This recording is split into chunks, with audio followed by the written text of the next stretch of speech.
the ending of Chapter 80 left me in a really kind of mentally spicy area, just because I didn't expect Selene to pop up. But now that she is here, I look at the next chapter as going into two specific directions.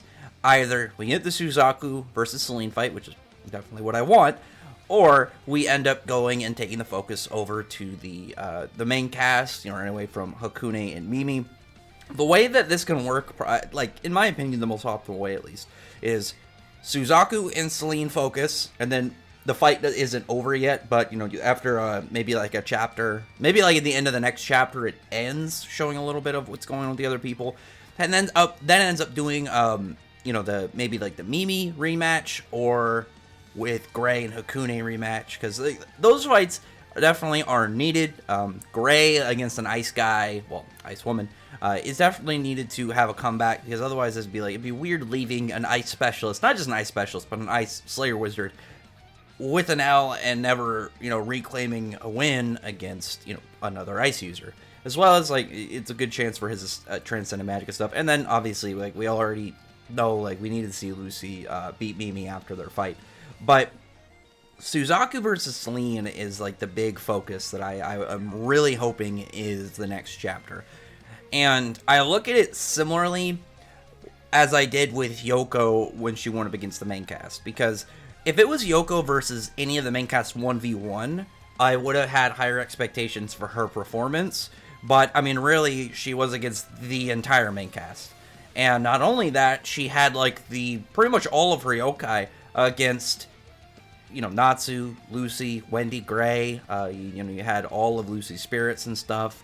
But with Yoko herself, Urza was up against her. So it's like, she was just not in a spot where I thought she was going to perform all that well. Like, she just absolutely did not have a good standing with the people she was against in that amount of mass. And then, like, just their general teamwork, all their different abilities and stuff.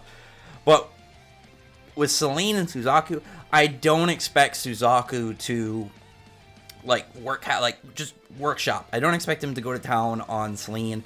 Like, legitimately, there are two specific things that he could do that are about where my expectations are. One, he gets a cut on Selene. Maybe he gets, like, a slice in and does, like, what I would assume is, like, baby damage. Like, I'm just seeing, like, just enough to draw, like, a drop of blood from Selene.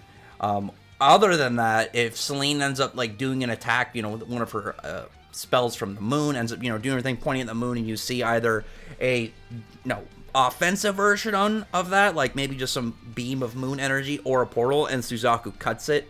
Like, he just, like, maybe, it's like, the way that I imagine it, Selene points at the moon, big glow, beam comes down. Suzaku just not even really kind of, like, worried too much about it, goes and cuts it. And then we can see what exactly his sword looks like. I mean, that to me would be really optimal for just, like, the general setup, for at least their fight. Again, I don't expect Suzaku to do a whole lot, given that if he's even able to work, like, a degree of Selene by himself, it's really, like, then once Suzaku and members of the Diablos group back up, and then I would assume team up the main cast once they get the issues between their guilds sorted out and the misunderstandings, and get on good grounds with each other. And then anybody else that ends up showing up as well, you know, potentially either through Selene or through events going on in the arc to come. But then, like, once all the, you know, the main groups get together and end up going against Selene, it's just going to be like, well, then Selene's going to get completely dominated. I don't think that's going to be the case. I think whenever it comes to, like, the totality of, like, who's going to fight Selene in the end, it's going to take everything they can to defeat Selene. Because when you look at the other Dragon Gods, Mercephobia didn't have, like, he wasn't in his wits. Like, he didn't have his intelligence. He was pretty much just fighting like a wild animal. And, you know, Ignia had to intervene. They didn't beat him with their own power. It had to do with Ignia powering up Natsu, you know, forcing him to take that boost. With Alderaan, they beat Alderaan through mechanics because of the way that Alderaan kind of just got powerful. He had those Lacrima, you know, there. So, you know, you take one down, he gets weaker, and then the God Seeds are on a time limit until they respawn. Alderaan goes back to full power for his God Seed. So, in that scenario, I mean, I assume his main body is just as weak in the same kind of category, but it's just like, you know what I mean? Not as important. Anyway, Suzaku having, I think, just not getting washed is already, that would already be a thumbs up. But if he can just get a couple moves, maybe we can see exactly what's up with his sword. His sword has a lot of interest for me, just because, like, Fairy Tail doesn't have a lot of, like, really standout weapons by design. I mean, you look at something like Bleach. Bleach has them by the Horde. You could look at, like, One Piece. One Piece has stuff like Mihawk's Yoru sword, like, stuff like that, where it's just, like, an iconic weapon for it. The closest I can really think for, like, Fairy Tail weapons is, like, you have stuff, I'm not counting Lucy's keys, but you know what I mean, talking about, like, swords and whatnot. We don't get a lot of people using weapons outside of swords, but you have, like, the Celestial Spirit King sword is probably the most standout design. It's probably the coolest looking sword in Fairy Tail, but it doesn't have a name. There's nothing really about it that makes it stand out outside of its general design. And then, like, Ikaruga's sword in the anime, they beefed up the design a good chunk, so it was really cool looking. Which is another thing just about Suzaku that I very much hope to see, is he has that similar kind of vibe that Ikaruga had, with the whole, like, he's just so fast, the characters aren't seeing him move. I expect Selene not to have that problem at all. The only way that I can see him doing better than kind of like where I put out, where he's just, again, getting at best a drop of blood, or, you know, anime battle scrapes and bruises kind of thing, and I don't even think he's going to get that much. But if his sword, say his sword is actually stronger than him, like, just in the general idea, like, what if his sword is made from, like, part of the arm from Acnologia that Igneo ripped off? Something like, somehow relating to Acnologia, or just, like, a dragon that would be, you know, either equal to or greater than Selene, and it'd be, like, similar to, say, how, Asta in Black Clover, he, like, regardless of where his stats were, his swords were scaled to a much higher degree because they didn't originally belong to him. So his swords, like, kind of potency, strength, durability, whatnot, were all tiers above other characters around him. It all depends on how else to use them.